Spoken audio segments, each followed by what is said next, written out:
Yun yung naging ano mo, preferences mo. May mga naka-influensya ba sa'yo ng mga kaibigan mo? Wala po eh. Sa katunayan makita ko yung Islam dun sa course namin sa yung History of Religion, yung Na-challenge ka? na may pagkakapareho sa Ten Commandments. At saka sa isang nobela tungkol sa Iran, yung Whirlwind.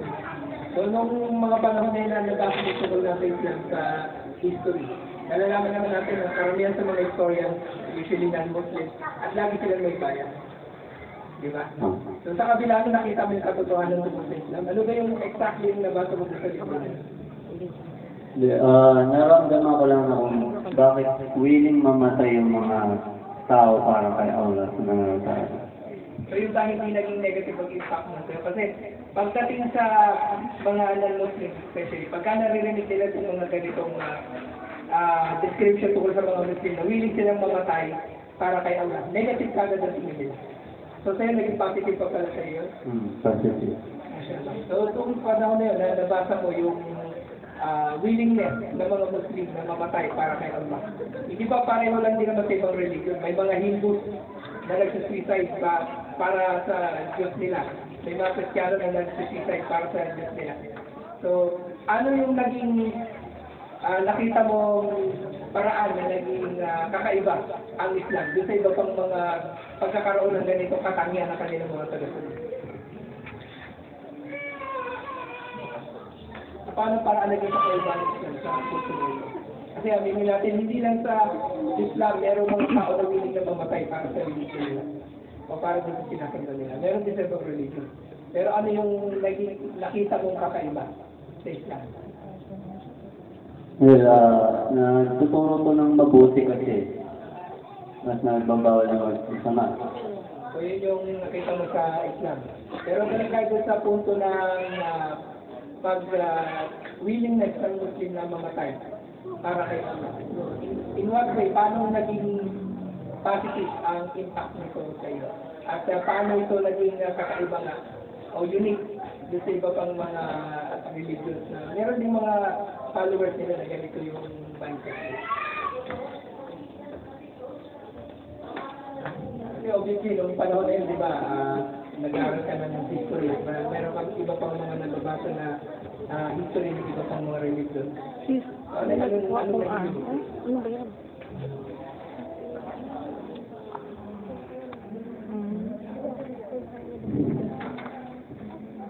Yung naramdaman mo yung time na yun.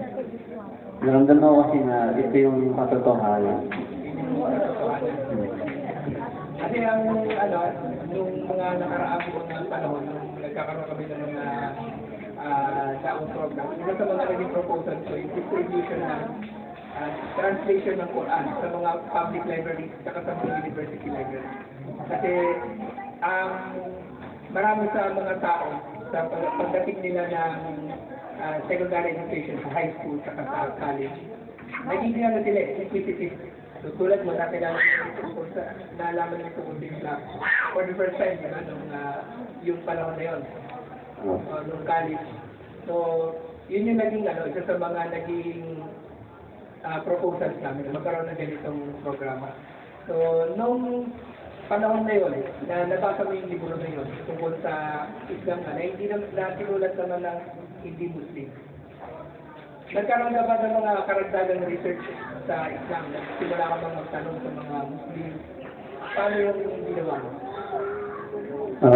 Naramdaman ko kasi na ito na yung gusto kong ito na yung gusto kong reliyon kung saan ako mamamatay.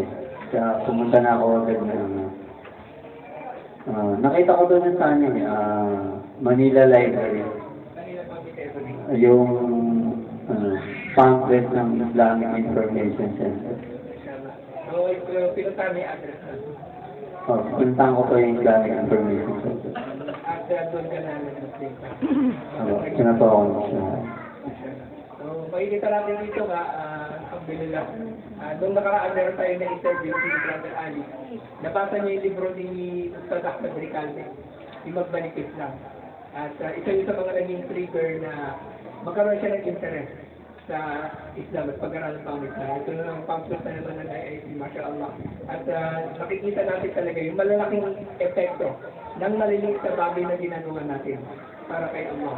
At dito nga sa sitwasyon ni Brother, mashallah, sa pamamagitan ng isang simple pamphlet ay nabuksan na dumating sa kanya yung tawag sa pamamagitan ng pagdating sa kanya pagiging inquisitive sa religion dahil sa libro na sinulat na o sa article o sa chapter about sa Islam na sinulat ng hindi Muslim. Tapos nagkaroon pa siya ng karagdagang information tungkol nga sa Islam sa pamamagitan ng isang pamphlet.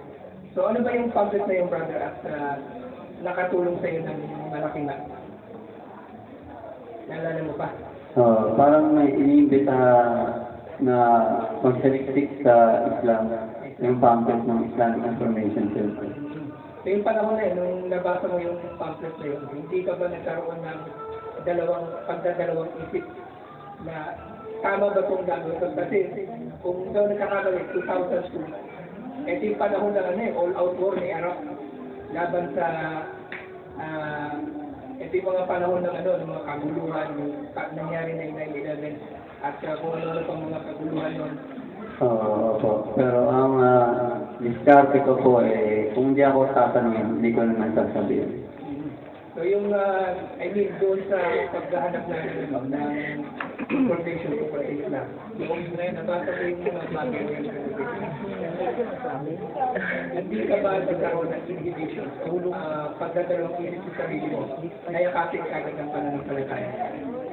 Sa kabila ng negative na portrayal sa media sa Islam at sa mga Muslim. Hindi po kasi yung biography ni Prophet Muhammad yung kasunod ko ng binasa. Yung pinag-aralan.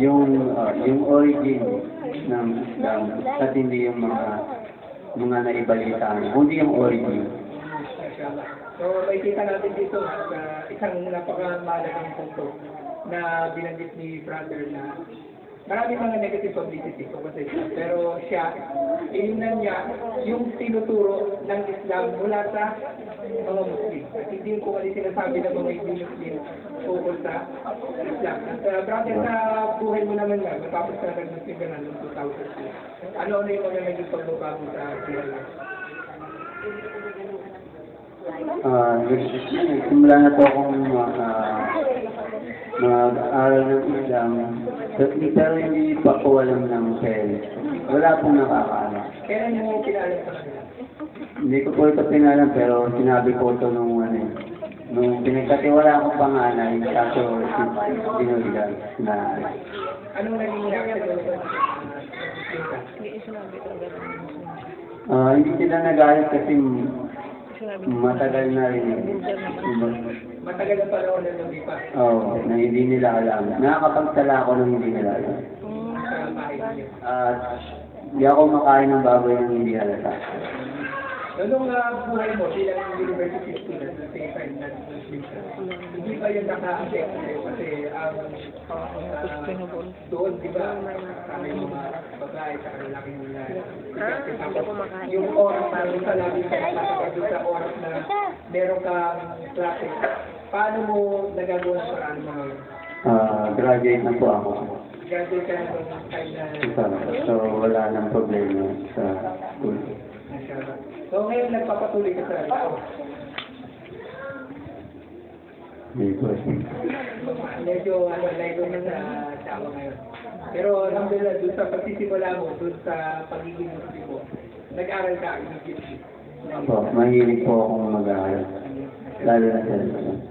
So brother, ano bang may papayo mo doon sa mga katulad mo na ngayon, nandun sa mga panahon na nagagalit sila malipikot ang kanilang mga isip sila. Anong may papayo mo doon sa mga kababayan natin ng mga hindi Muslim na susubaybay sa ating programa? Pag-aralan niyo yung sinimulan ng Islam, at least yung sinimulan yung biography ni Prophet Muhammad, kung paano naipalaganap yung Islam mula sa At doon naman sa mga kapatid natin mga Muslim, anong mga papayo mo sa kanila? Lahat naman tayo dumadaan sa pagsubok. Kung sakaling matindi yung pagsubok, huwag tayong lalabas sa Islam. Magpakatatag tayo dito sa Wala pa, hindi na pagaganda ng interview. So may tanong ba sa audience? Walang tanong sa audience at hanggang dito na lang. Kasi bigyan dinner. Isang mga kayo. Salamat. Tabarak ala Nabi na Muhammad. Waalaikumsalam. Waalaikumsalam.